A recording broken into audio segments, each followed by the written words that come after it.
All right, guys. So I'm Priscilla and I have at Live in Health here with me, and I'm just going to let her go ahead and introduce herself. Hi, my name is Nikki Jenkins. I am 28 years old. I've been married for 5 years. I have two kids. I have a daughter, Sophia. She's 3. And I have a daughter, Giselle, who is almost 7 months. Yeah, she'll be 7 months on the 6th here. So I'm at home with them most of the time. And I just started off a new business called Live in Health with Calli and her and I collaborated over just sharing like similar experiences as far as health goes, and we'd always bounce off ideas and theories and talk about things we did and the results we had, and we're like, you know what, like all of this stuff that we know nobody else knows that, or it's just not well known and it's not promoted. And so we thought, why don't we come together and do that, bring people the information that especially on women is not out there, because I can guarantee you I've searched everything and it's all studied on men, but especially like being a mom and then being pregnant, breastfeeding and all that, and then being on like a carnivore diet, there's nothing out there. And I would ask people about it or Google it or whatever, and no one had an answer for me. So I'm like, well, I'm just going to be my own N=1 study and we'll see what happens. So that's kind of been like my whole life, is just trial and error and studying myself, which eventually I came to the carnivore diet.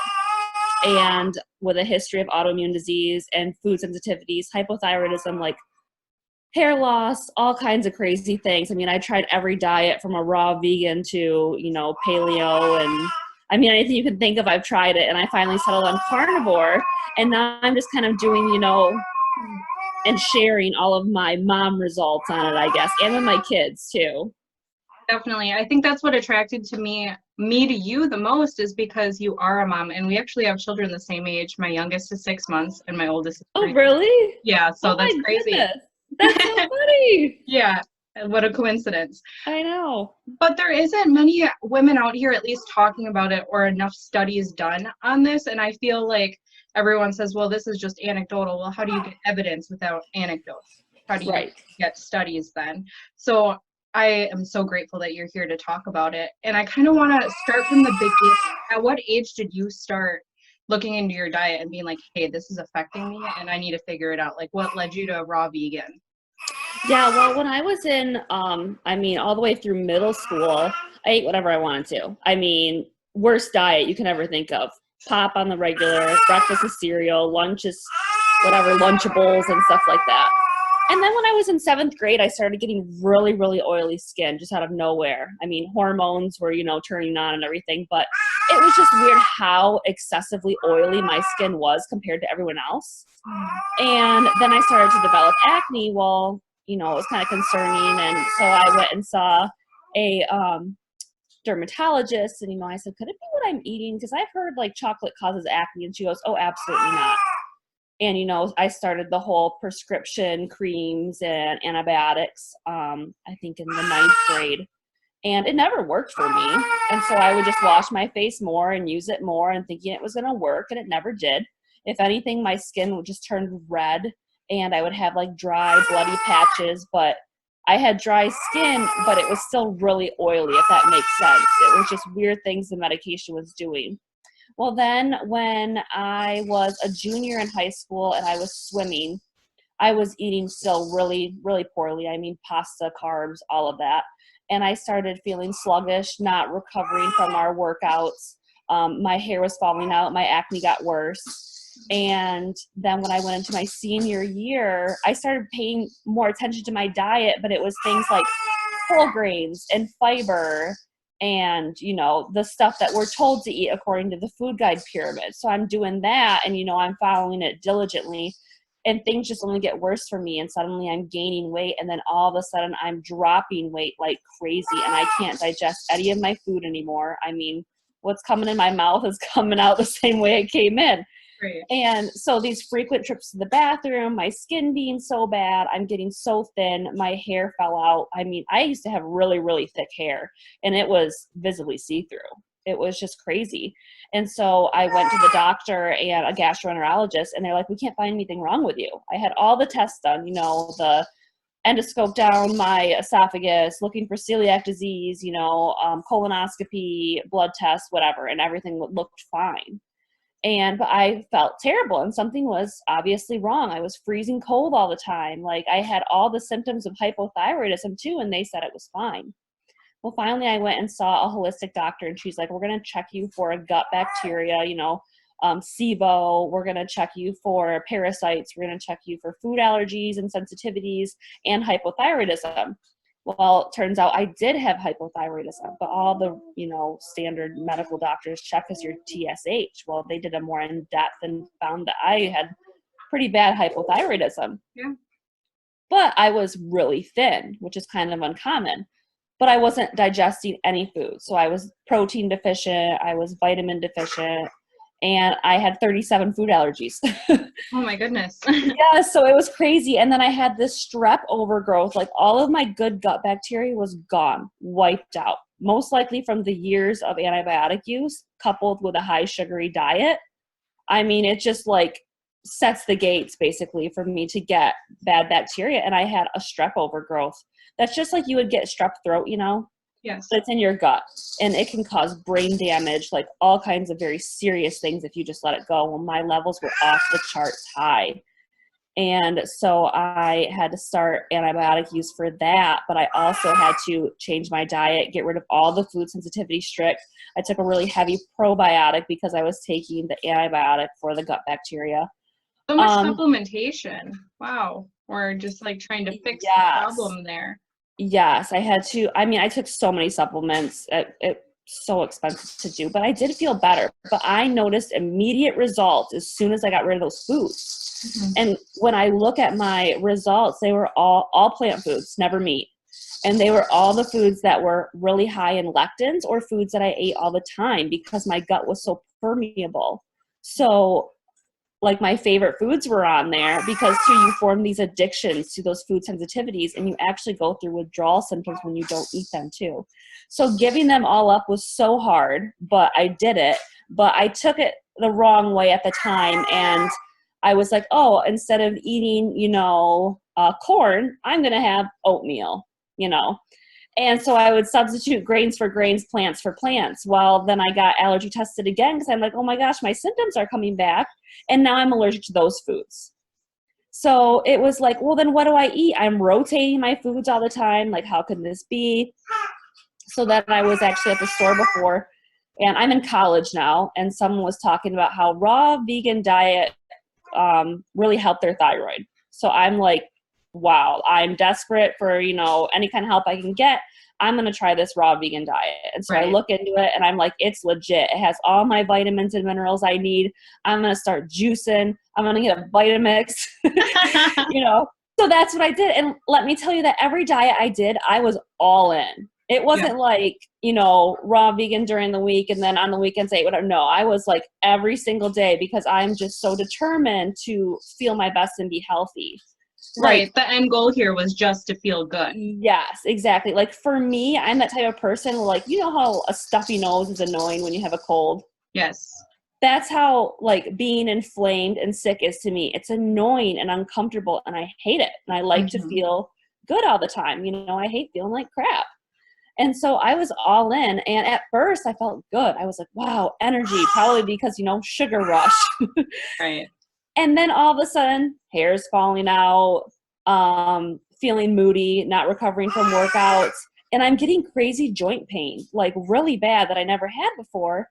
And then I noticed when I was working, like I was a server for a while, my toes would get white and be completely numb. And my fingertips started doing the same thing. And you can't even say it's from the cold because it wasn't cold. It was like a 90-degree day in the summertime. Yeah. And it was definitely, Raynaud starting. And then all of a sudden, like, I had these horrible sugar cravings. It was like I couldn't get enough. I mean, it was like eat a jar of honey. Now you probably know it's because your blood sugar was spiking. Right. Yeah. Not only that, but I also know, like, they could argue this all they want, the vegans, about, you can get your protein from plants. That is bull crap, because I ate a crap ton of plants, and like when I got tested, I was extremely protein deficient. And I think I was also having those cravings so bad because I was also exercising and have an autoimmune disease. And your body will actually crave carbohydrates until you have met your protein amount for that day, because it can use carbs to make into protein. So you will just keep eating carbs until you have met your protein requirement too. So finally, I felt so terrible. I went back to my doctor and I told her what I was doing. I was like, honestly, I thought this was working, but now I think I'm going to die. And she's like, you need to stop. She said, you need to stop doing that right now, and actually told me about Atkins. So I switched to very, very low carb, high fat, high protein. And things started getting better again. And my hair was growing back again. I was feeling good. Things were going back to normal. But I was still eating plants. And then so I would go through time periods where I would feel bad again and get, my sensitivities tested again. And those plants are on there. And I'm like, I'm sick and tired of this. And so after college was when I met my husband. And first of all, I was told I would never get pregnant because my hormones were always like a little boy, basically, during all of this time period, just from being so sick and everything. I had zero estrogen, zero progesterone. And I was eating enough. My body was just so stressed out that it pretty much said, we're not even going to make any hormones. Right. I think my adrenals were just shot. Everything was shot. My thyroid. And it got a little better when I did a keto diet, but I still never got my cycle or anything. And so how long were you on a ketogenic diet for? I was on a ketogenic diet from my junior year in college to probably the first 2 years of my husband. So 4 years I was on keto. Oh, okay. And I definitely ate plenty. I know I did. Sometimes I would hit 3,000 calories and I, played around with the fat and the protein and everything, but still had, green vegetables, and I still never got my cycle. And I told my husband even, I don't know if I can have kids. That was always what I was told. I just, for whatever reason, cannot get my cycle. And then I was feeling tired all the time. And this was in the year 2014. I was feeling so tired. And so I thought, you know what? I drink a lot of coffee. Maybe I should switch to decaf. And so I did. And a month later, I was pregnant. And that's the only thing I changed. Wow. So it was really crazy. I just, got rid of coffee, the caffeine. I was still drinking decaf, and I got pregnant. And so I was like, okay, well, this is so weird. So she was definitely surprised. So I was keto through my pregnancy with Sophia, and then I had her, and I just noticed right away that she would be colicky, I guess, depending on what I would eat. And then she all of a sudden, I would have butter, and she would get hives everywhere, screaming, vomiting, diarrhea. And I thought, she definitely has an allergy. Definitely. Well, then there was other foods too. She would have eczema, and I would notice it after I ate certain things, and it would basically, her eczema would also come with fussiness, waking up more at night, more colicky symptoms. What are a few examples of these foods that were triggering this? Well, it's things that people don't think about. I see moms saying, I've eliminated all the top allergens, and they're still, vomiting, having diarrhea, having eczema and stuff. And it was I had to go and get tested again for my food sensitivities, because it was clearly the foods that I was not breaking down completely, that were the proteins were getting into my milk, and she was reacting to, and then also developing allergies to. So I went in and got my blood tested because she was still so little. I didn't get her tested. And it came back things like spinach, apples. These are foods that people don't think about. And they were always the high lectin foods, usually. So even squashes were on there because the seeds and skin in squashes are very high in lectins. I couldn't eat any seeds, any kind of nut. The list of vegetables was almost every single one. Green beans, which I find green beans very common for everyone. Right. Which is something people don't think of. And sweet potato, the healthy potato, that was on there. See, and that's why I'm so happy that you're talking about it, because when people think about eating healthy, these are all foods that they just kind of circle the rest of their diet around. Yes. Yes. And we're told too, these foods are safer. These, people will typically react to it. I'm like, anything's fair game. Literally anything is fair game. And honestly, even meat is fair game, because I can say too, like Giselle, my youngest, was totally different experience because I had the knowledge from Sophia. This is what worked. This is what didn't. I'm going to go carnivore with this one. Well, everything was going great. I mean, honestly, she's the chillest, easiest baby in all the land. And everyone says, you got lucky. No, it's because I know what to do. If I, get off plan, which happens sometimes, I eat other things. She is like different baby, colicky symptoms, fussy, gassy, won't sleep good, everything that's normal.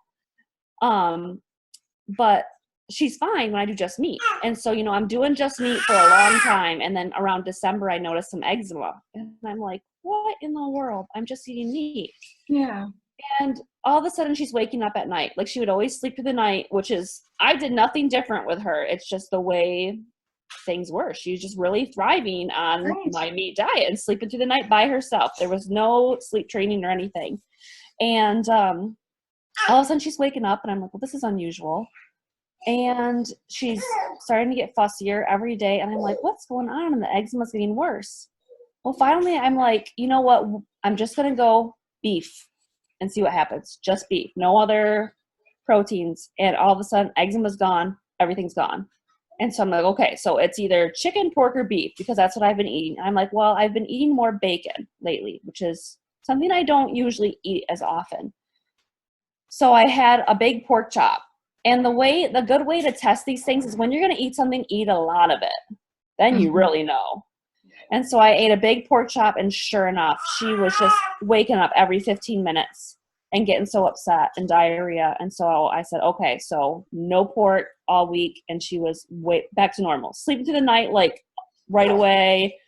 Eczema's going away. It's great. So I'm like, okay, so pork, that's a meat. So I'm telling people too, your carnivore diet is probably going to be different than mine. Yes.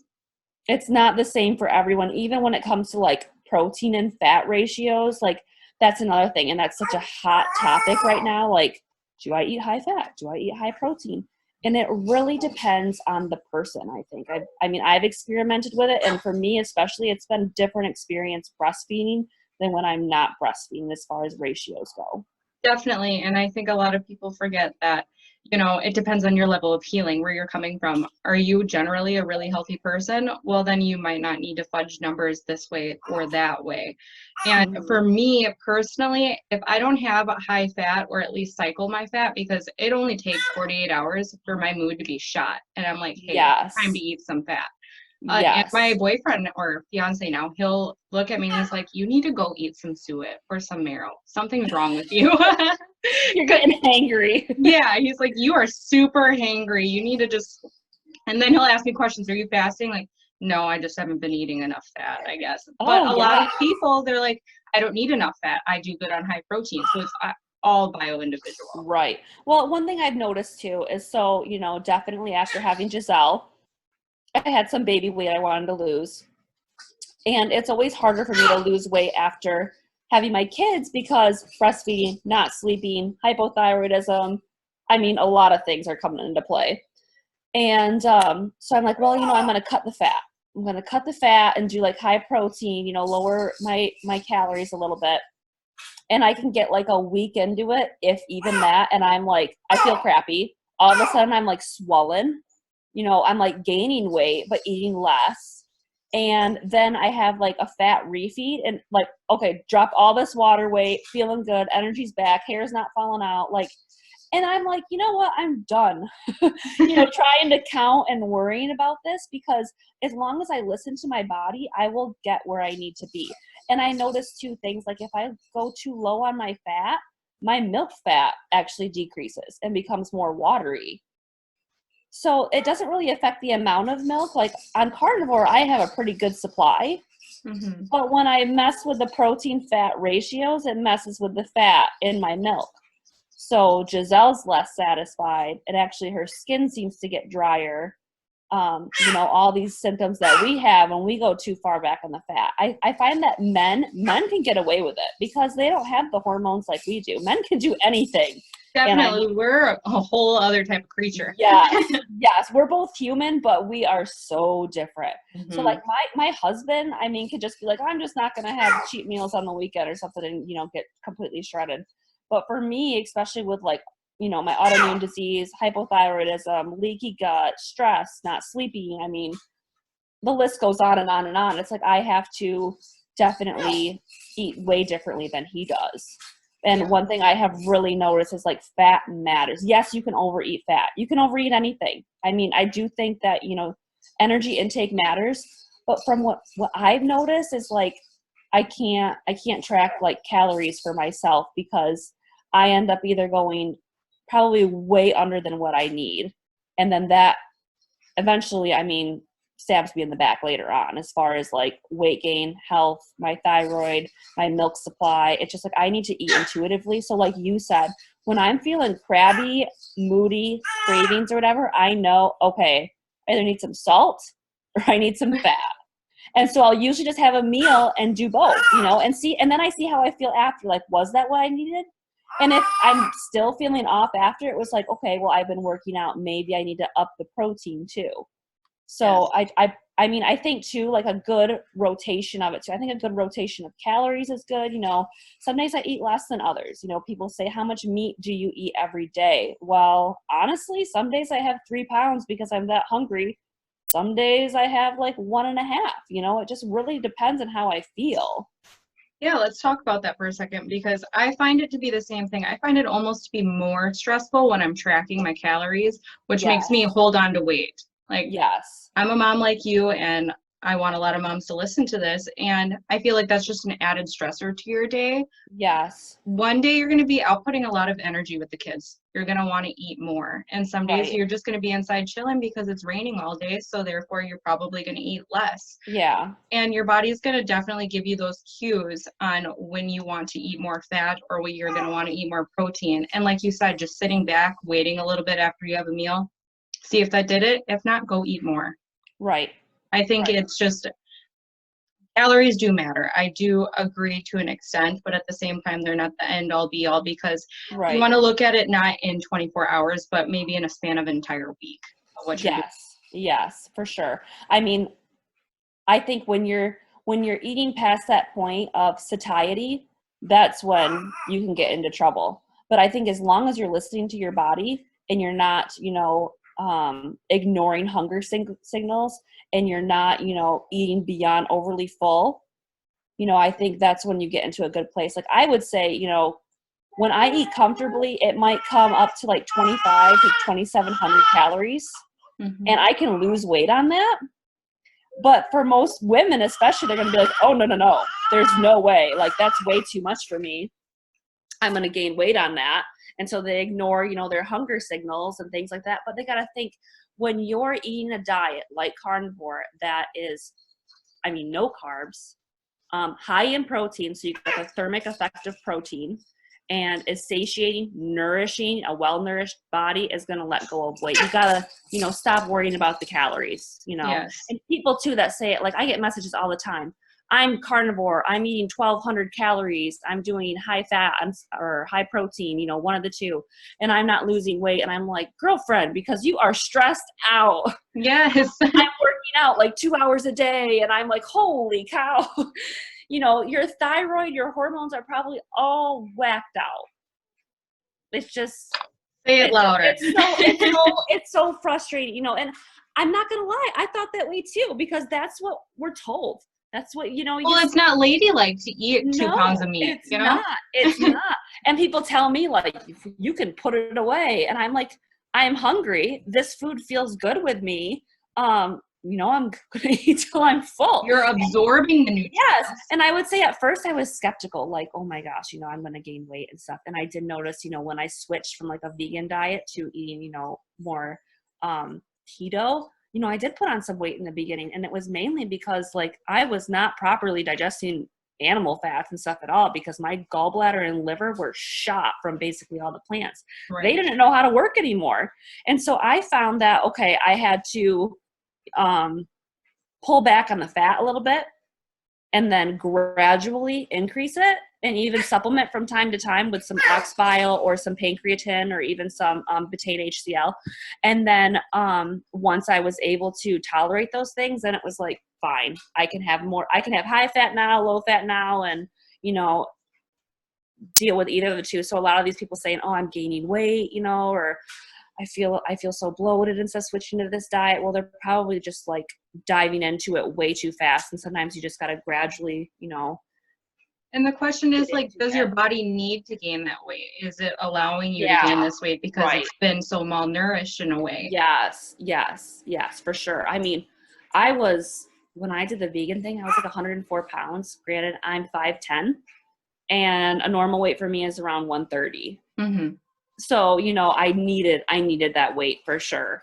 Your body was asking for it. Yes. And I basically naturally kind of sit there on carnivore, no matter how much I eat, high or low. I maybe fluctuate like 4 pounds around that or so, but I find that, you know, when I'm feeling good, taking care of myself, digestion is on point. Like, I mean, I can get away with eating a lot more or less on a carnivore diet than a different diet. I know if I ate a standard American diet, oh my gosh, I would gain all the weight in the world, even eating the small amount of calories, because my body is just like, it's going to be inflamed.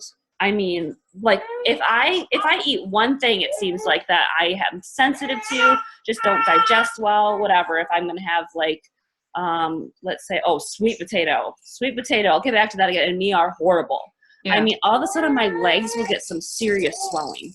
I will put on like 10 pounds of water and it's painful. It's like, it's a painful swelling. Like people say, how do you do it, Nikki? You know, I can't be nearly as strict, but I'm like, because it literally affects my life, my mental well-being, and I have kids to take care of. I don't have a sick day. Exactly. The quality of life matters. You pay attention. You're so in tune with everything just because you've had all of these autoimmune issues. Right. Definitely. I actually had varicose veins when I was pregnant with my first daughter and my second daughter, but it's like the second my pregnancy test came back positive, my legs were angry. They went everywhere. Oh, yeah. And I was still on a ketogenic diet at this point. I didn't switch to full carnivore until my 7th trimester. And from that on until even postpartum, my legs looked beautiful. They weren't as inflamed or anything. And I couldn't, I knew there was some magic to that. And I was just telling everyone, I'm like, I'm not eating anything but meat. Well, Priscilla, aren't you worried about not nourishing your baby? Are you kidding me? I'm eating things like beef liver now. My child is nourished. Yeah, exactly. And I noticed the same thing. So I'm glad you said that, because I would go to the doctor's office and say, my legs are so swollen. And it was always after, you know, pregnancy, I'm going to admit it, pregnancy cravings got me sometimes. And I would, you know, have ice cream or something and I would pay for it. I would swell up so bad and I'd go to the doctor and they'd be like, oh, you know, swollen legs is normal during pregnancy. And I'm like, no, because I know, and this was after I had the ice cream, this will go away tomorrow. If they're like, it's just a hot day. No, it's literally me. And I had that a lot more with Sophia during my pregnancy when I was doing keto. And then I saw my holistic doctor and she goes, I told her about my leg swelling and I had the varicose veins too, because my legs would swell so bad. And she goes, how was your thyroid when you were pregnant? And I was like, well, I goes, it's low now. It was probably low when I was pregnant too. And she's like, if I had to guess, she's like, your thyroid probably tanked during your pregnancy. And that's why you were swelling even more. So I had my thyroid checked by her instead a lot more often during Giselle. And I had way, way, way less leg swelling. But every once in a while too, if I would eat something, same thing. Like, oh my gosh, my feet would get huge and it was just awful. And no one puts that correlation that maybe it's the food that I'm eating. Like you said, a lot of doctors will just be like, that's normal. That's the big message here. Like, these things are not normal and we need to know why. Everything that we put into our bodies matter. Why wouldn't it? Yes, right. And I mean, I have noticed how, I mean, food is such a huge player in all conditions. I believe everything, because I've been watching it happen for the past like 10 years of my life. And now I've gotten so good at it of identifying it and, you know, recognizing the symptoms that literally, like my husband is always like skeptical, but now he's a believer and we'll like, she'll be like up one night fussy, and he'll look at me and go, "What did you eat?" And I'm like, I don't know. I guess I did have a little bit of chocolate or something. And then, I'll get rid of it. And the next day she's fine. And he's like, I just can't believe it. He's like, it's so weird that just, one little thing would just totally change a child like that at the flip of a switch. And then all of a sudden she's back to normal when it's gone. Definitely. Just like he's amazed too. He's like, I have such a hard time believing it, but he's like, you're right. Like every time I go, I know. My fiance and I, we had the same conversations. My daughter, Mariana, she's the 3-year-old. She has a sensory disorder, right? So it's like her body hurts when too many things are going on. It's like her visual sense is just hyperactive and she doesn't have the words to say it. So she's in physical pain when she can't express what she wants. Right. And I've managed this through food. Now it's not even on her IEP or anything. Wow. Yes, that's how dramatic it is. I'm like, well, if I'm feeling good, if my newborn's feeling good, why wouldn't this help my daughter? Maybe her gut doesn't feel good, therefore making these things debilitating to her. Right. So, and now she's basically all animal based, and even things like a banana, she can't have a banana. It's like you just gave her 10 cakes. Yes. Yeah.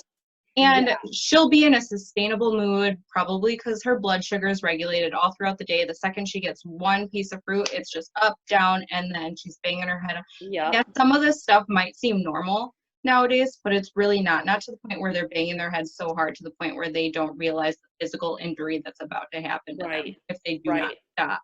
Right. And they were like, well, you need to put her in this therapy, that therapy. I'm like, I am all for that. I really am. I just don't feel like a medication.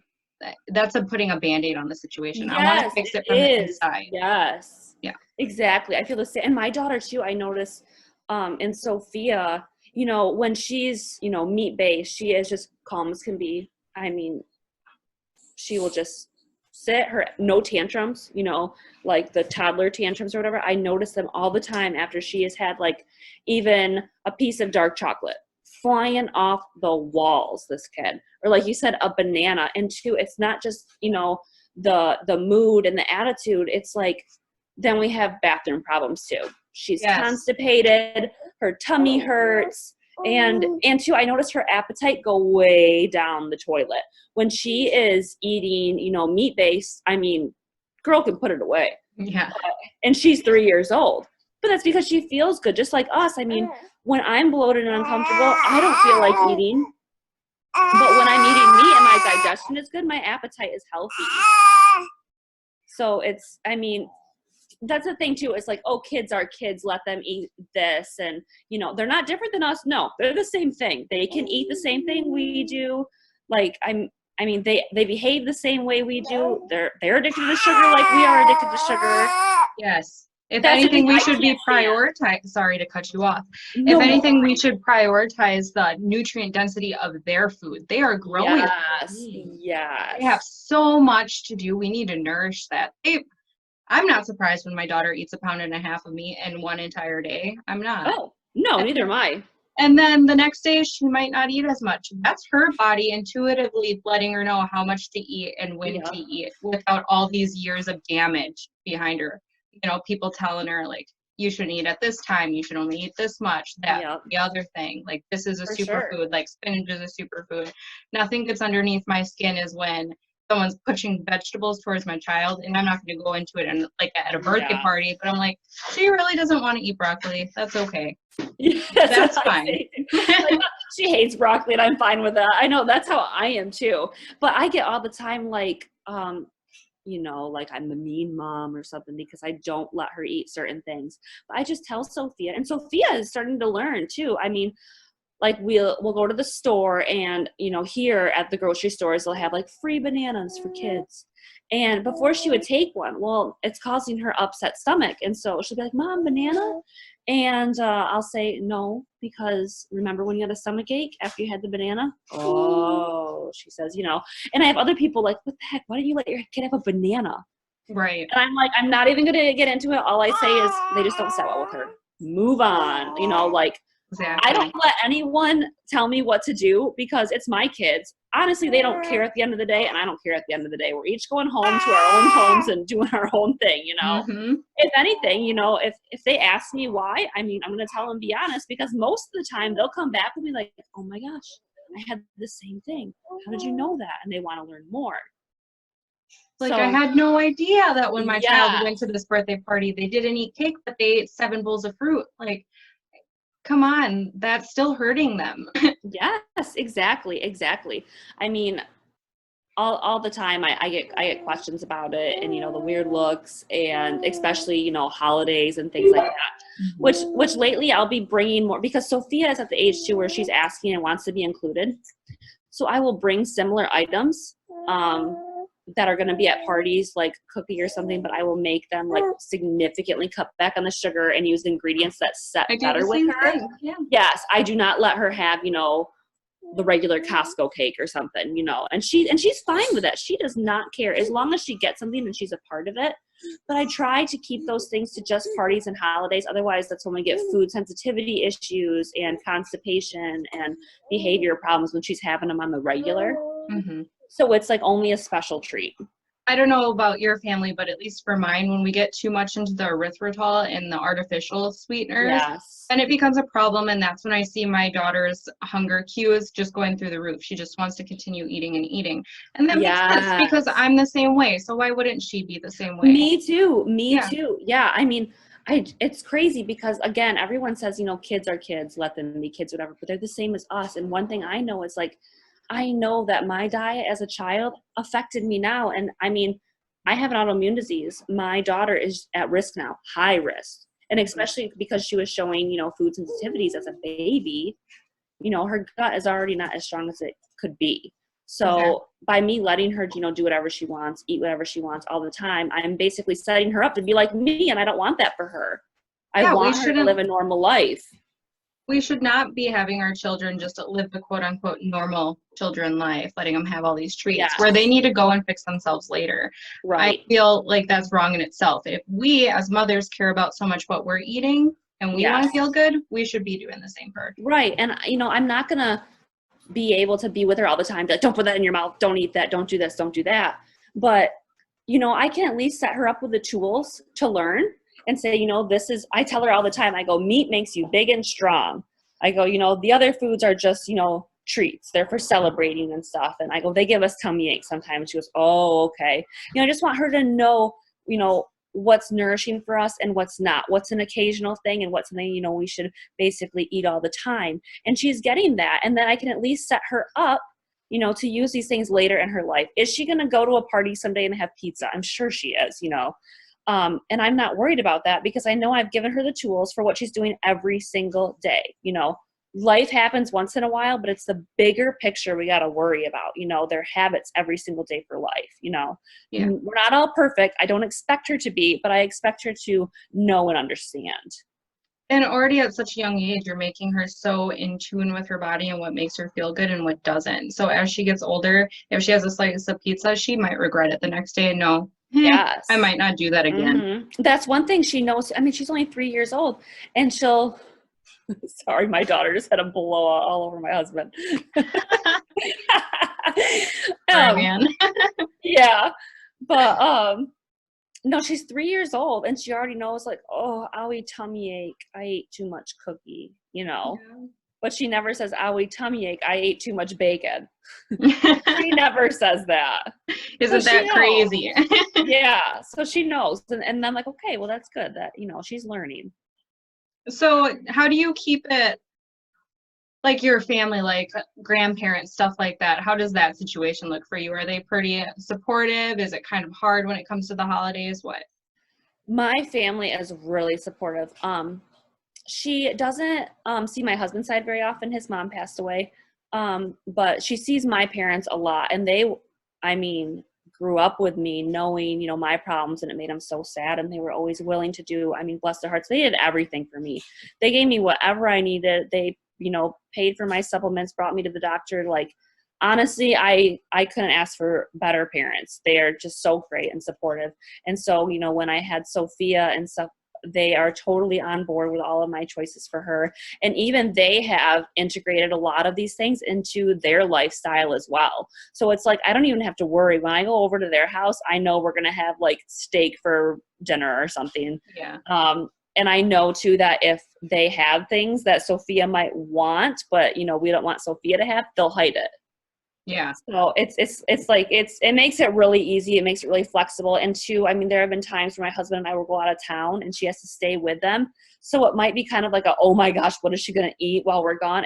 I don't even have to prepare, because even going out to eat, you know, they know what they would order for her. They know what they're going to buy at the store, and they have everything already. So if anything, I've really changed the way my parents eat because of it too. Like they notice, you know, feeling a lot better, and most of the time they're meat based. My mom struggles with it a little more, but my dad does it quite often actually. Well, I mean, they probably feel really good after eating a big steak. Yes.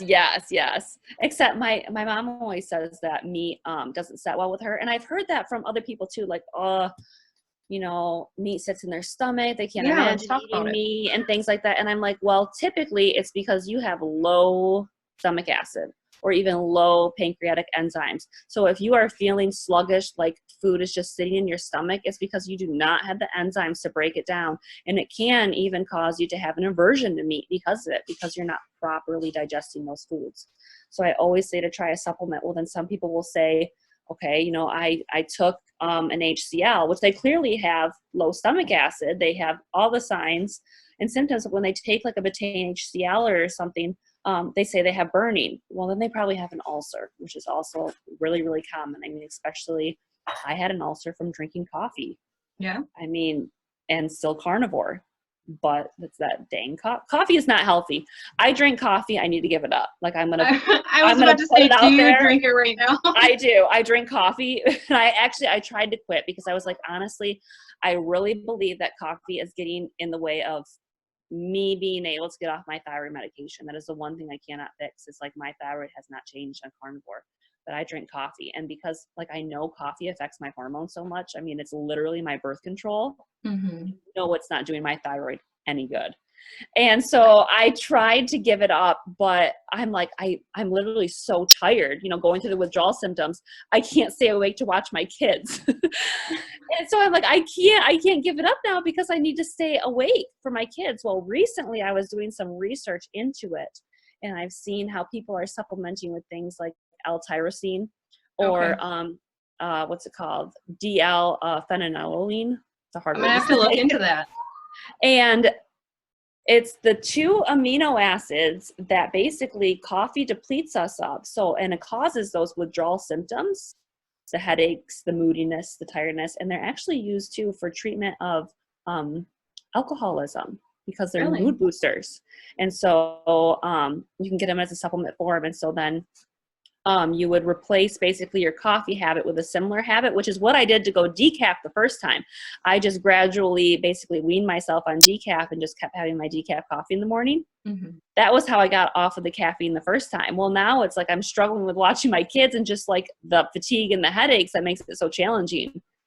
Yeah. So then you would take like L-tyrosine or the phenylalanine in the morning and then afternoon, and you would just keep taking that, and it takes about 10 days to get over the symptoms of caffeine withdrawal. And I did notice that when I did switch to decaf, I wanted coffee less. Because I mean, I'll admit it too. It's not that, oh, I just love the taste of coffee. No, it's not. Because when I was on decaf, I felt differently about my coffee. Yeah. And I wouldn't even finish it most of the time, which is You're like, this isn't doing nothing for right. me. Like and it tastes the same. Like I found a really good tasting one that it tastes just like regular coffee, but it's because I don't have that addiction anymore that I was like, I really don't need this today. Yeah, I found it super easy for me to cut coffee the second I found out I was pregnant. That's fine. Then like 6 weeks into nursing, I was like, maybe I'll adventure in there. And then the addiction, full blown, just exploded in my face, and I'm struggling. Yup. Oh, exactly. And too, I wasn't so at first about giving up coffee so much because I was like, well, I went to decaf and my thyroid didn't change at all.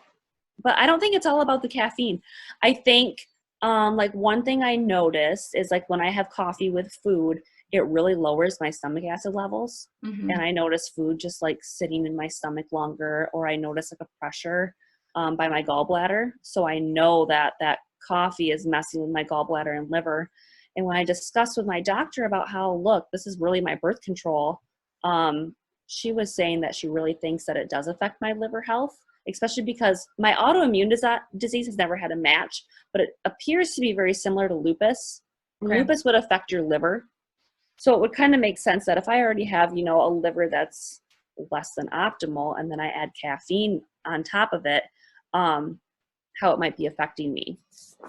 So I'm like, well, I think there's just components in coffee, which too, there is, what is it called? Polyphenols. Coffee is high in polyphenols, which have been shown to negatively affect your thyroid. So I think it's not the caffeine and coffee that I need to be concerned about. It's the things like polyphenols and the fact that the two, it destroys like the mucus lining in our stomach and our small intestine, which is protective. And I think that's one of the reasons too why like I've been on a carnivore diet, and I honestly still have reactions to foods, which, you know, you have other people say I can eat anything now, like I've totally healed my gut. You know, good for them, but I think coffee is one of the things that's getting in the way of my healing, coupled with not sleeping enough and, you know, mom stress. See, I would agree with that too. Other people said to me personally, like I have a really good friend that knows quite a bit of information on carnivore, and he goes, maybe you should just start introducing foods. Well, I tried that because I don't know if you saw my video. I think you did. I did. I watched it. It was super interesting, and I was like, wow, that sounds like me.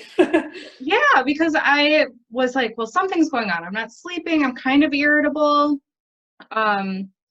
I should probably take a look at my electrolytes. I know I'm not getting enough potassium, and maybe I can ditch my magnesium supplement and just eat an avocado. Well, let me tell you, my cognitive function was just so impaired, and that's my determination if something works for me or not, is how my mind works. Yeah. And then it's joint pain, and then it's swelling in my body. So the inflammation, but it's always my mind. And yeah, I kind of have to gather my words anyways, but it was so bad. Like if you were to ask me what my name was, it would take me a minute to reply. I'd be like, oh, I totally get that. Yes. And that's one of the most frustrating things about it. I mean, especially when, I mean, you got to take care of other people and stuff, and you're literally not thinking straight. It's like the longest day ever. And I mean, and I love how you said, like, you know, you may say, you know, oh, that can't be, that can't happen, but you know your body better than anyone else. That is 100% true. Like when people tell me, oh, that can't be, that's not, you know, the norm, so I'm like, well, I know I'm not the norm, and I know how I feel. Like, don't you tell me. And I was so glad to hear you say that, because everyone else is like, well, no one else has this, so. Like, I'm sure there's more people like you and I. We're just not speaking upon it. Otherwise, That's it would be normal. Yes. Yes. Like, you know, I hear some people say, well, you know, everyone else is fine. Everyone else is eating this way and fine. And like, people don't bump into each other and start their conversation like, hey, I have IBS. People don't talk about that, but people actually do talk to me a lot about that once they find, I'm an open book. I mean, I will literally go to a party and say, like, I don't eat that because it hurts my stomach. Like, it does not make me feel and good. This is why. Yep. Yes. And this, like, I don't care. I'm like, I have an autoimmune disease, you know, I don't hide anything. And those people always, like, literally, it seems like almost everyone is asking me questions like, oh my gosh, I don't feel good when I eat that either. This happens to me too. Oh, I didn't think anything of it, you know. And I'm like, because we don't start our conversations like that, you know. Yes. It's not something we talk about. And I think there's just so much background noise that people don't really know what feeling good feels like. They don't know what mental clarity is like. And I didn't know what it felt like either until I finally like eliminated all of those foods I was sensitive to that I was eating on the regular. And I was like, holy cow, was I bloated the whole time? Is that what that was? You know, is this what it really is supposed to feel like every day? It's almost like being on a cup of coffee in my mind all the time, and then the cup of coffee is just kind of like an enhancer to that already. Yes. I constantly feel good when I'm on carnivore and strict carnivore, where it's really just ruminant meat, water, and salt. That's where I feel my best. Right. The second I add in chicken or pork or anything like that, I don't feel as good, probably because I'm not getting the nutrients that my body is now accustomed to getting.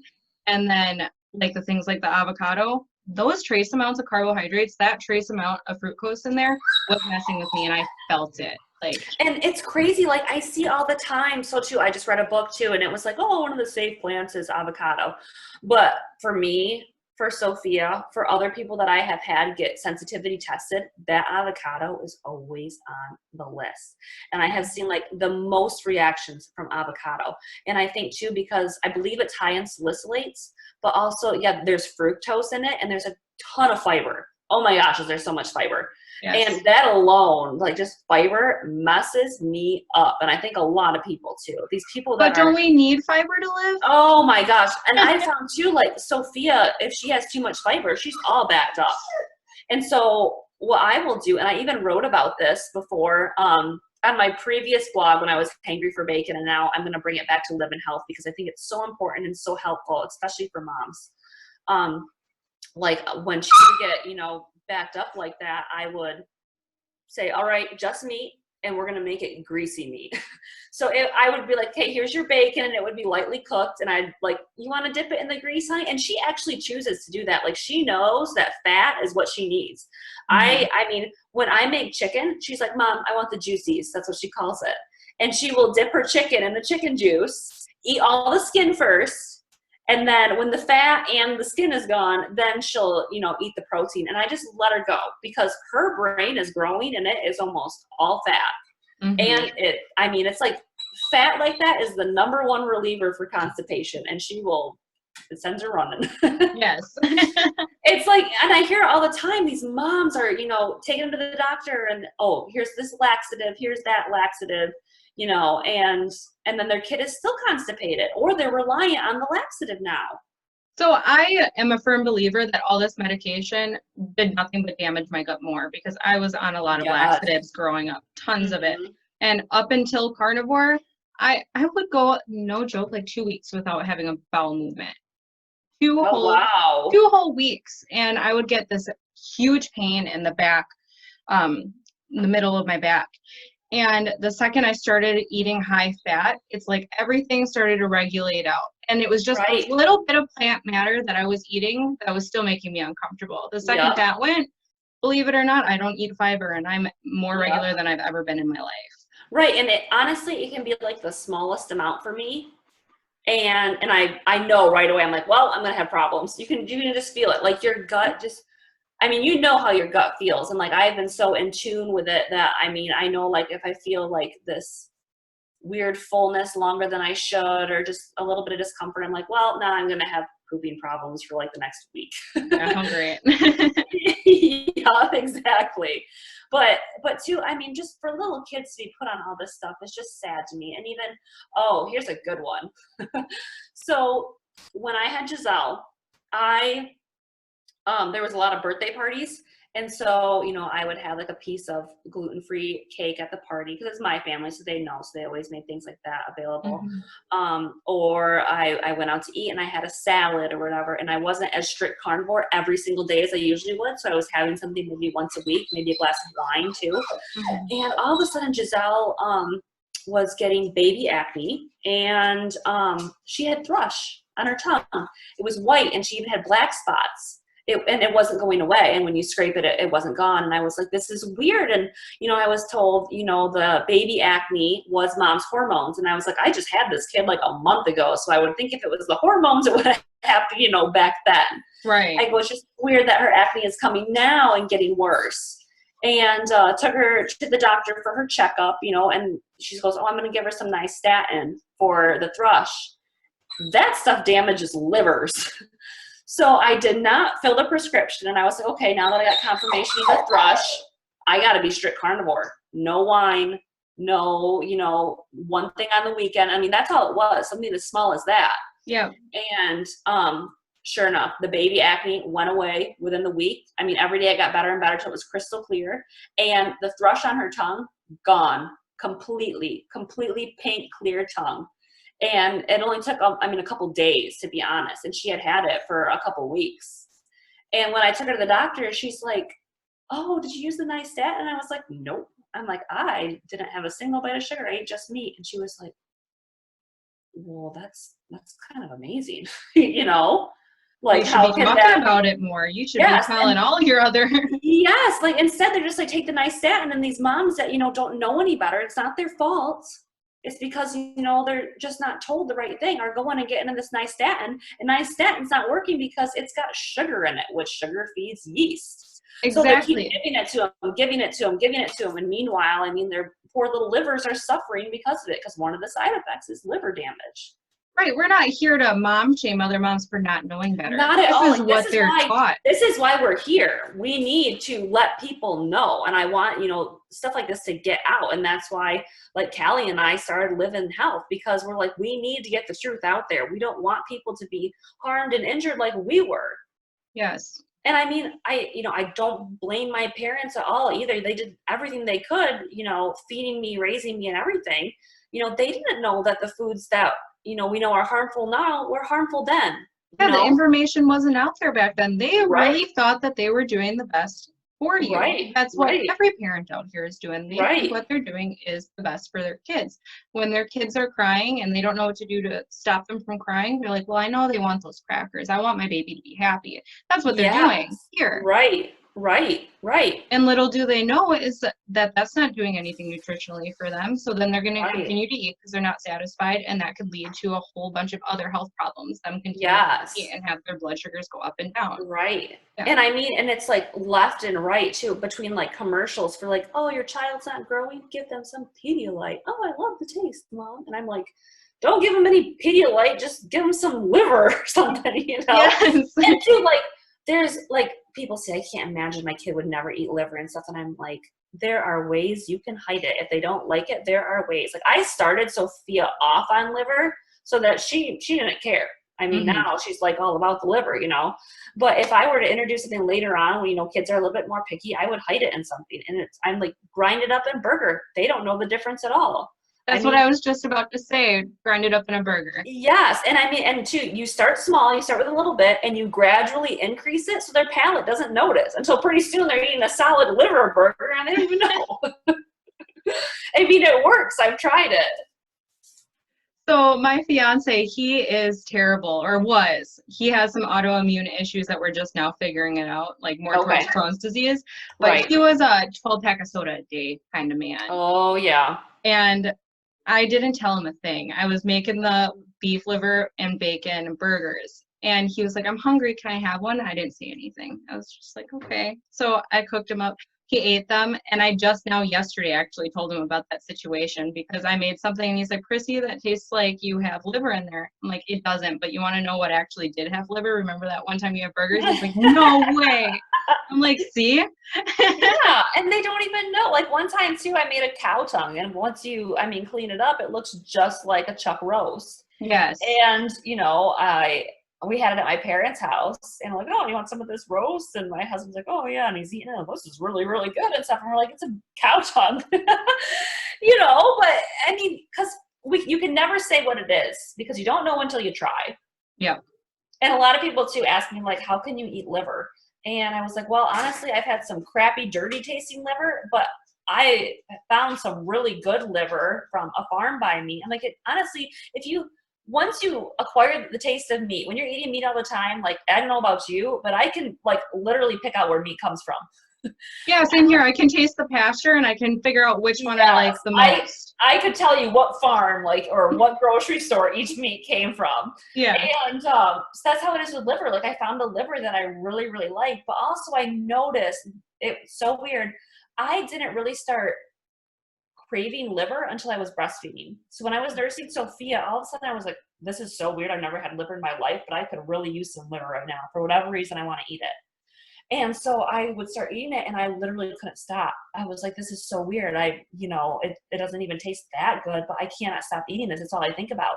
Well, then I had my vitamin levels tested and my vitamin A was so low. And when I finally got it back to normal, I stopped craving the liver completely. So now, like, nursing Giselle, I will randomly get these liver cravings and I'm like, well, time to get that vitamin A back up. Yeah, time to eat some liver. I think that's funny how our bodies just naturally asked us for these things and we just don't put the connection because we don't know. Right.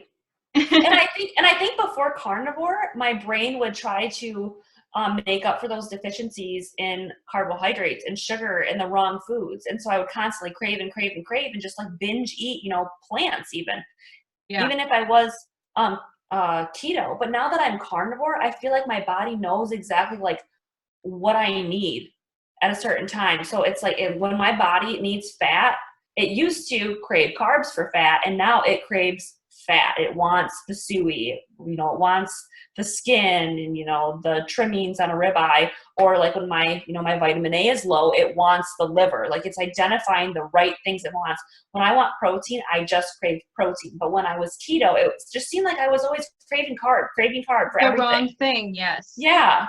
Or I was craving those foods I was sensitive to, and it was just really messing me up.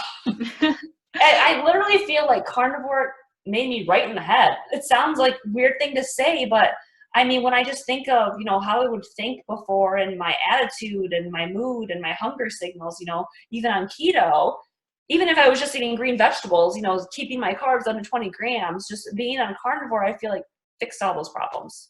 Yeah, and I feel the exact same way. I actually, every time I think about the difference between keto and carnivore for me is when I was pregnant, I was at a 4th of July event and they had raw broccoli, raw cauliflower, and I was eating that. And I immediately got sick the next morning. Yeah. Puked it all up. Oh and my gosh. That happened to me a couple times in the beginning of my pregnancy, and I was all like, it's the vegetables that I'm freaking eating. Yeah. So once that got cut out, my morning sickness just was relieved. It was gone. And I feel like I had a lot of mood issues before. It wasn't as stable. Mm-hmm. And now with carnivore, Right. like you said, I just love that you said that it fixed all your problems. It made you right in the head, because I feel the exact same way. Like I probably wouldn't be the person that I am today if it wasn't for the level of healing my brain has made from eating this way. Right. Totally agree. And that's what makes me stay too. Like, honestly, people are always like, I couldn't just eat meat. Like I hear that all the time more than anything else. I can't imagine just eating meat.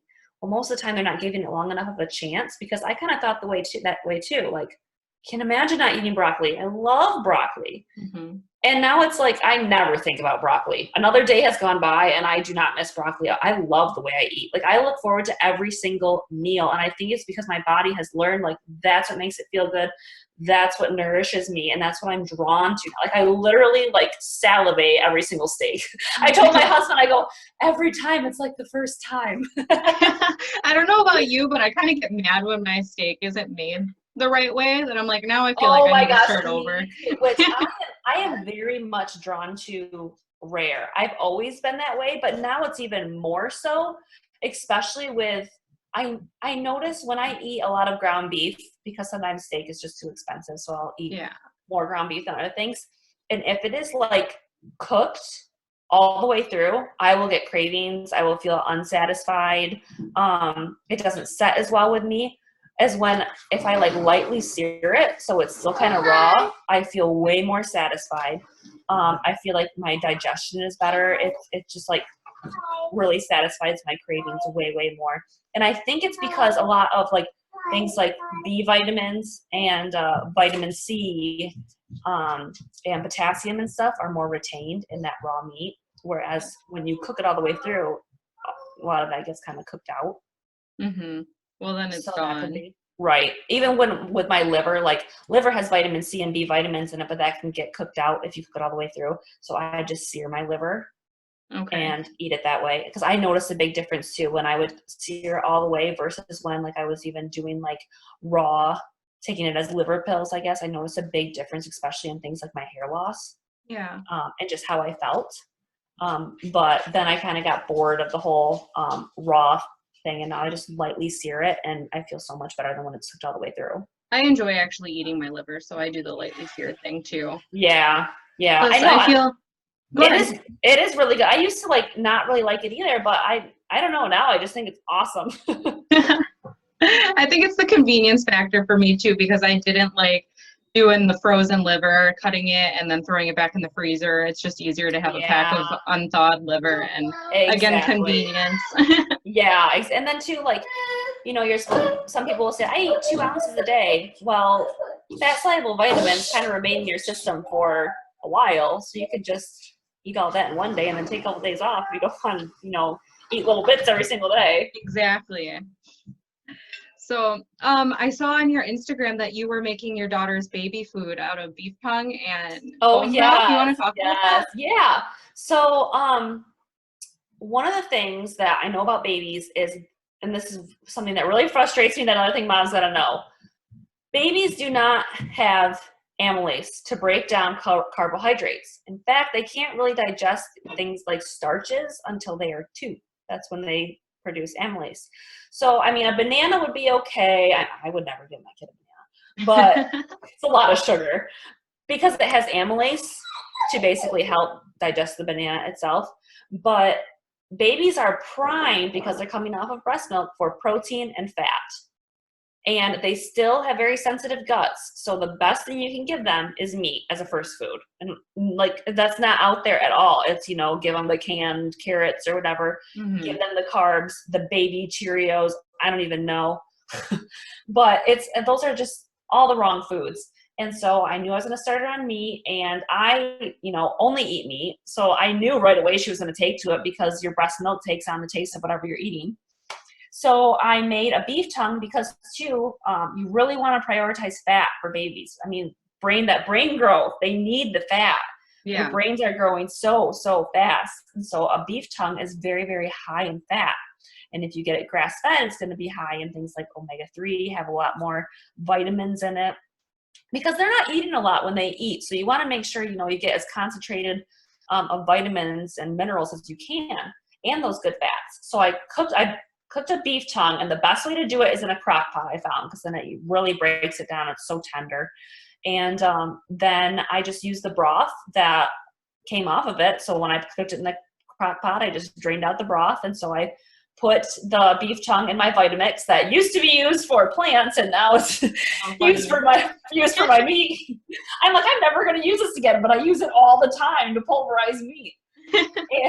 and then it you know, it's like a paste. It's just as fine as baby food is. And she took that first bite and she was all about it, grabbing the spoon, putting it in her mouth, you know, and she eats until she's satisfied and she's good. And I've noticed, you know, no gassiness, no fussiness, no weird poops, you know. Like, okay, another thing, like I read a lot on the whole baby-led weaning thing. If there's, you know, undigested food in their stool, not to worry about it. No, you need to be worried about undigested food in their stool. That's not normal. And if you let that happen, it's just going to cause more gut damage. Okay. So not noticing anything like that. And she's been doing really, really good on it. And it's easy to do because I just, you know, made a big old tongue, blended it all up, and then froze it in little silicone cubes.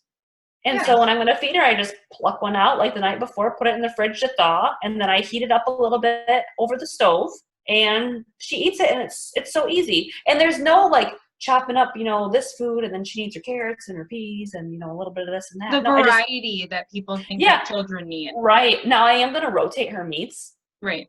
Especially for the different nutrient profile and stuff, but I know she can't have pork, and I kind of question how she does with chicken, which just seems to be the thing for a lot of people, not being able to tolerate pork and chicken. I know for whatever reason I can eat a ton of beef fat, but for whatever reason when I have a lot of pork fat, I get extremely nauseous. And now do you think that's what they're eating? Because I mean, they're always fed grain or soy at some point in their life.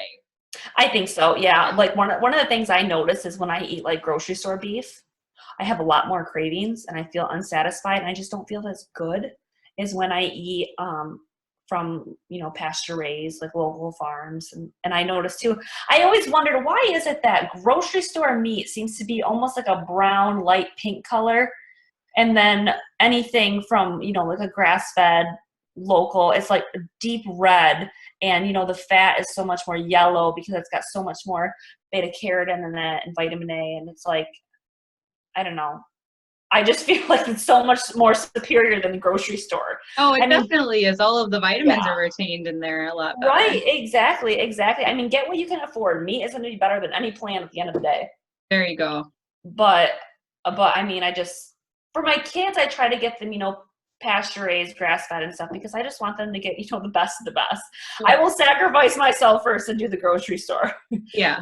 But especially with like little babies, because too, everything is so no one knows for sure, like, are these hormones and chemicals in the conventional meat, like, really affecting us or not? Because they have livers too. Like, you know, they filter just like we do. I mean, it's so mixed. With my kids, I don't think twice. And I'm like, well, I'm just going to get what I know is good and give you that. Me, you know, I'll kind of question myself, but. Well, I'm glad you mentioned that, because a lot of moms might be like, well, this sounds really expensive. It really doesn't have to It's be. not. It's not expensive. And one of the things too, I said, you know, like now too, people are like, oh, we can't buy meat anymore because it's getting so much more expensive and everything. And I'm like, well, I just saw a bag of chips is about $4 and a jar of salsa is about $3. And because it's like carbs you can easily overeat on, you probably sit that and eat that in one sitting, and then you're hungry 5 minutes later. All of that adds up, and you're spending all this money on junk food because you're just constantly hungry. So you're constantly Exactly. eating. But when you eat meat, like, if you can find it, which I know I can, you know, like, I think I just got like an organic chicken for $1.75 a pound. And like, and that's a pound. So you eat a whole pound of protein and fat, you're going to be full. You're not going to be thinking about those chips later on, you know? Yeah, you're going to be Not, good for a significant amount of yes. time. Yeah. So the way I see it is it's not more expensive at all. I mean, organic broccoli, a head of organic broccoli, at least here, is like $4. How hungry are you after eating that $4 broccoli? Pretty hungry. Yeah. You know, it's like, I don't think people think of it that way. Or like their Starbucks coffee, or wherever they go, their specialty coffee. Yes. That's $5. It has to run you $5. You can go to the grocery store and get a pound of meat, grass-fed or not. It's around $5. Right. And that's going to keep you satiated eating that pound of meat for, Right. I want to promise you, about 4 hours at least. You won't be thinking about food. Right. But I feel like it's this, you know, sugar angel, sugar devil or something on the shoulder. And it's like that addiction is so strong that they can justify that coffee. Yes. I feel like, yeah, that sugar is just like the devil on our shoulder. That's always like, oh, it's so hard to quit. And that's where people struggle. It's so addictive. And I mean, I say all the time, like, I will say I am a sugar addict. Once I start, I can't stop. Literally like an alcoholic, if I have a taste, it's like downhill from there. Oh, same here. I call myself an abstainer. Some people are moderators. They can have a bite and move on. I can't. I have to completely abstain. You know, this whole like, one of the things that I was taught when I went to school for dietetics. That's a whole nother story. We can go there.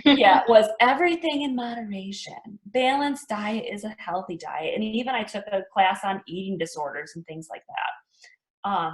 Everything in moderation and stuff. And for some people, you literally cannot do it. Like, you can't have everything in moderation. Then I'm that type of person. It's like, I need to be carnivore because I can't do anything else. I will literally fall into the sugar trap, you know, where that's all I think about, all I crave, it like overtakes my life. This speaks to me on a whole different level, because hearing you say that, it's hearing myself say that, because I am the exact same way. I can't have a little bit of strawberries at a summer barbecue. Yes, I'll eat the whole entire thing. I'll eat it all, and then I'll be like, well, I ate that, so maybe I can have some chocolate. Right. And then the chocolate leads to, well, what other keto-friendly ice creams can I squeeze in? Because I already ate all of that today, so might as well.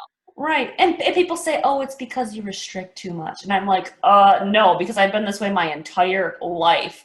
Only now it's causing me problems. Yeah, your brain doesn't know how to associate that part of satiation for you after you have already given it some sugar. Yes. It's the animal. Yes. And too, I mean, when I took that class on eating disorders and stuff and eating disorder recovery, and they would make us eat like a piece of chocolate and appreciate the chocolate. And that's one of the things that they teach, to appreciate all foods and that they can do you no harm, that all foods are good. And eating disorders, like teaching like that, have a huge relapse rate because they're not treating the problem. It's an addiction problem, just like alcoholism and things like that. And they found like the most healing are diets like carnivore diets, nourishing your body, getting rid of those addictive habits and things like that. Like sugar is just like, sugar is behind all addictions in my opinion. It seems like every addiction starts with sugar. And when people remove it, like their anxiety is better. They say too, like alcoholics aren't craving the alcohol, they're craving the sugar. Yeah. Oh, I want to just throw something in there since we're talking about alcohol. So I wasn't an alcoholic by no means, Mm-hmm. But I want to say when my daughter was 3, 4 months old is when I decided I'm gonna go out and I'm gonna enjoy time myself and my girlfriends. I'll Right. have a couple drinks while we're out, just chit-chatting casually. Well, then the following weekend would come and it's like my body knew like, hey, we just had some sugar, even though it was in the form of alcohol. And then I started craving Rebel ice cream. And I could Yes. pride myself in Carnivore healed all cravings for me. So what was going on? Well, then the next weekend that I went out with my girlfriends to have a little bit of time, the same thing happened. Then the following weekend, I was like, I'm craving ice cream. What is going on here? I decided I'm a type of person that can't even have a drink socially Right. because it causes these demons inside of me to be away. Right. Yeah. Right. And I'm the same way. Like when I have alcohol, I will definitely be like, what's for dessert? You know, it starts the craving. And it starts the not caring. Like all of a sudden, oh, I'll get a stomach ache. It'll be fine. And then the next day you're like, oh my gosh, why did I do that? Yeah. But that's why, I mean, I still will have a drink occasionally. But when I do, I make sure there is nothing else in the house but meat. That way, if you're gonna eat, it's gonna be meat. Yeah, that way I can't get it. Yeah. And typically too, like it's planned. It's usually always planned if I'm going to have a drink. Just mentally set myself up for it. So, you know, there's nothing I could snack on in the house. And, you know, I will have a certain type of dinner because I have found that certain drinks don't well with me. It also depends on how much I eat with that drink, what I'm eating, even if it's just meat. Like Mm-hmm. fat protein ratios will affect my digestion with the drink. So typically I do a smaller meal actually away from the alcohol, not with the alcohol. And so I'm be like, okay, I'm going to have a drink tonight, probably around like 8 o'clock. So I'll have my dinner at around 5 and it'll be a smaller dinner, more protein, less fat. And then when I have my drink, I'll probably be a little bit hungry. And then I don't go to bed right away. I'll stay up and then go to bed. And for whatever reason, that seems to work out just fine with me. If I mean, eat with alcohol and go to bed, that's like the worst case scenario. It's almost like at night when your body just like basically stops digestion because you're trying to sleep, everything gets all clogged up and just a mess. It doesn't know what to do at that It doesn't know what to do. Yeah. And I think too, because like I try to eat further away from my bedtime because when I eat and go to bed, it seems like my food just rots in my stomach. I think because my liver is trying to repair and my organs are trying to do their job, but when they got to focus on digesting food too, it just all falls apart and I feel just miserable and the swelling comes on again. That's like the first thing I notice is like the swelling. Yes. You know, the puffiness in my face, and it's almost like I feel like I'm hungover. Yeah, definitely. And do you think that happened to you over time, or is this something that you noticed in the beginning of Over Carnivore? time. And, but actually it was like, I had this way, way worse when I was, you know, trying my vegan things and when my health was basically at its worst. And now I have found like with carnivore and stuff, I can bounce back a lot quicker. Like before I'd be down for like a week or two. But now I think because I've been on carnivore for like 2+ years, it's just like a day. I'll be swollen or whatever, and I'll bounce back. But I feel I feel the effects immediately, but then they go away pretty quickly.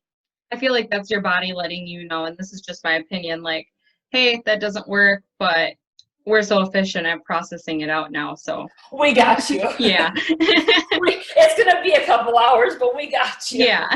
We know what to do. Yeah. And I think too, like, I know how to eat the next day. Like, even if it's meat for me, if my digestion isn't I guess up to par, especially like if it was, you know, I ate too close to bed or because I did have alcohol or something.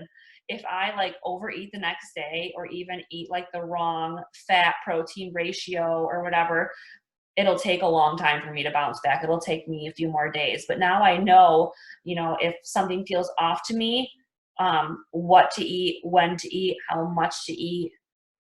Because typically too, I notice, I'm sure you have too, you know, when I do fall off the wagon and eat something, you know, that doesn't set well with me or for whatever reason, it like all of a sudden triggers like this. I guess I'm not in tune to my hunger signals anymore. I don't know if I'm hungry. I don't know if I'm full. I overeat. Like Yes. it's like my leptin signals are totally off. Yep. And that takes a couple days to reset. And so I just need to be mindful, like, okay, this is what I would normally eat. I'm just going to do that and keep it at that. And then I'll get back on track. But it sometimes totally it's messes. Definitely. Sometimes it's not even a couple days for me. Sometimes it takes an entire week for my body to Yes, regulate out. yes. And I could see how that could be frustrating to someone else that I wouldn't say is weaker, but just is more easier to cave. They're like, well, shoot, like this isn't going to get better. Might as well just listen to what they think their body wants, whether it's junk or to overeat or whatever. And Hmm. I just need to allow myself that grace period. Like I Yeah, messed up and it's going to take a week to fix. And right. I'll go back to feeling great again. Yeah, yeah, I know. And it's like the struggle is waiting, like, because we all want, immediate results, right? Right. That's So I'm like frustrated about, how I'm feeling, and then I'm frustrated about having to wait to feel better. And it's like, it's crazy how much like digestion just takes over your whole life. It does, and it's so important. I think digestion is like the number one thing for everything. For yes. mood disorders, autoimmune disease, it is literally, it's the second brain. They have that correlation. It's science. It's proven. It's Yes, there. And we, yes. as standard Americans, we just kind of overlook it. We have a blinder on to it. Right, right. Well, because doctors don't say that.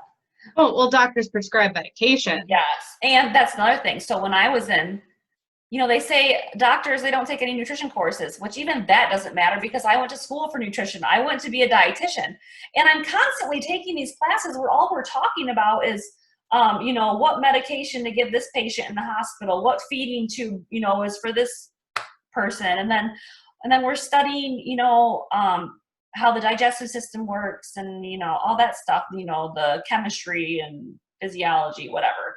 And I'm constantly asking myself, like, why are we not promoting low carb diets for diabetes? And instead we're talking about, insulin, and why are we giving them this high carb diet in the hospital for diabetes when we just said, the best cure is to not eat carbohydrates?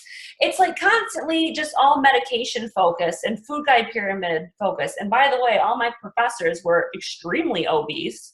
It Yes. didn't make any sense. And I was constantly waiting for this food is healing. That never happened. This food has these nutrients in it, and you should eat this because of X, Y, and Z. Never happened. It was constantly, we had a class just to write our government about how dietitians need to have a license to practice. And I'm like, why? They aren't credible at all.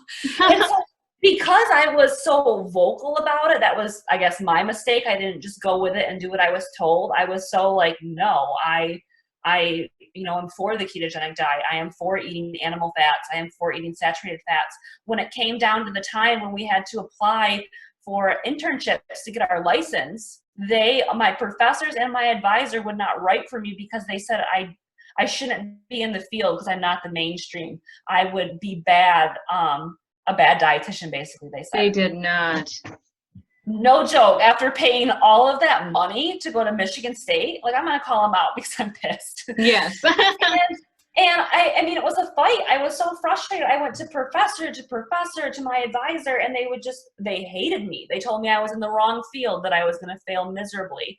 And so that's why, too, I'm going off on my own now, because it's like, okay, if everyone thinks, what I'm doing is wrong, granted, they're not healthy at all doing what they're doing. No one doing the whole food pyramid thing is healthy, then I'm going to go out on my own. And I've tried it. I've done it. It's worked for me. It's worked for my family. It's worked for my family members, for friends. Like, I'm going to go out there and spread the good word because this is America and I can at least do that. But I mean, they totally kept me from my license. They don't want me to be licensed. And people see that like, oh, she's not licensed, but this dietitian is licensed. They know what they're doing. Because of that, I'm going to go to them. That's the message I want to scream out here, is that even though people go to school for this and have that degree, doesn't mean that they know best.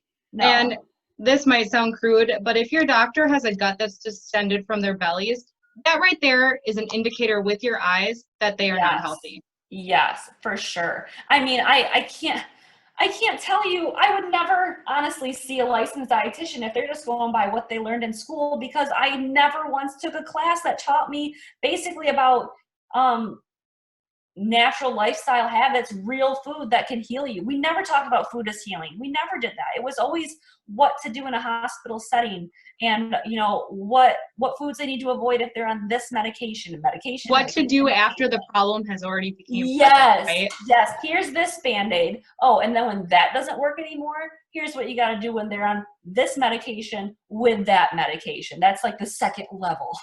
That's that's senior year stuff, Yay. I was constantly floored. And then when I didn't get an internship, and everyone else did, I actually had girls say to me, like, I had one girl come up to me and say, honestly, they're like, I just got an internship because I know how to get an A. She's like, but I don't know anything compared to you. That speaks volumes. Yes. And honestly, it was like the best compliment I ever got. I was like, it made me feel a little better. I was like, thank you. And, I always was so proud of myself for having all this knowledge and thought I could use it and share it. And I thought I was just going to be such an asset to the dietetic field. And then they're trying to keep people like me out. And I see that it's becoming a common thing. Like, I've seen dietitians getting really, really big, developing a following, and they're licensed, but they're promoting a paleo style diet and stuff. And other people are coming after them, pulling their license away because they're not teaching according to the food guide pyramid. Well, I can resonate with this personally because right now I'm in school to get my bachelor's for health and wellness, and part of me wants to drop the course altogether because one of our discussion boards was to list a day of eating and then critique our another student's day of eating. Right. Nothing killed me more when I saw another individual say that they consumed 900 calories for the day, and it was like almond milk or whatever, and I critiqued her in the most possible way. You're not eating enough, you're probably fatigued, you could do this, you're missing this protein, all in a professional manner. But then I was attacked that I wasn't eating from the World Health Organization pyramid, like what they suggest. And I'm like, my intake might say that I ate 2,700 calories that day, but that's losing weight calories for me because we metabolize things different. I'm utilizing all the nutrition in my body. So, and that's scary for people to see. They don't want to be proven wrong at all. Right. I say all the time, I was like, you know what? I wish I would have known all this beforehand, because I didn't, I wish I would have known that I was going to be faced with these challenges, that, dietetics wasn't going to be, I guess, the food is healing thing I thought it was going to be. No, it's just like a doctor. I would have went for chiropractic, to be honest. I wish I was a chiropractor. That's what I probably would have done. Yeah. But I'm so passionate about sharing this kind of stuff. Maybe I did fall into the right place, Well, you wouldn't be here speaking about it so passionate if it wasn't for those quote unquote feelings. Exactly. Like, everything that happened to me and everything I experienced led me here, and spreading the word to help more people. So I think this was all supposed to happen. It was frustrating at the time. I guess I feel bad for everyone else that's, stuck in that position too, but we're not alone. But I think I do kind of wish I was a chiropractor too, just because I would like to have all of this knowledge on top of being able to adjust my kids myself. Definitely. Because I've had great success with chiropractic. I mean, just the most amazing thing it's done for me and my kids. That if I ever went back to school, I think that's what I would do. Well, I guess this is a good place to try to end this year. Is there anything else you want to add on nursing, pregnancy, zero carb, anything relating around family and children? Well, it's so broad and I've learned so much. So hopefully people can just keep following me at Live in Health with Calli, and we're trying to put all this material out there. So right now we just did a full week on what's causing your acne, because both of us struggled with that for years and did the medications, and we just want to tell people, don't do the medications, don't hurt your body. And so we're constantly coming out with these real life answers, basically to save people and their health and their family's health. So if they keep following me there, I'm going to come out with more and more answers, but question everything. And don't just do what someone else says. You need to try it for yourself and experiment and work for you, because learn from other people and then try it on yourself and see how it goes. But definitely there's an answer for everything, and it's not always, what you hear on TV. Yeah. And I just want to add to anyone that's hearing this, your skin looks amazing, by the way. Oh, thanks. I think you can still, so I did have cystic acne. I don't know if you can see the scars, but it was so bad. And I literally got rid of it for good when I finally figured out all of my underlying health issues. Everyone's gonna just have to go check out your blog, huh? Yes, yes, yes. It will help so many people because that was my number one insecurity. Like, oh, I had the worst skin. But yeah, Thank you that's so where much. it started. Thank you so much. I guess this is where we're gonna end it then, okay? All right.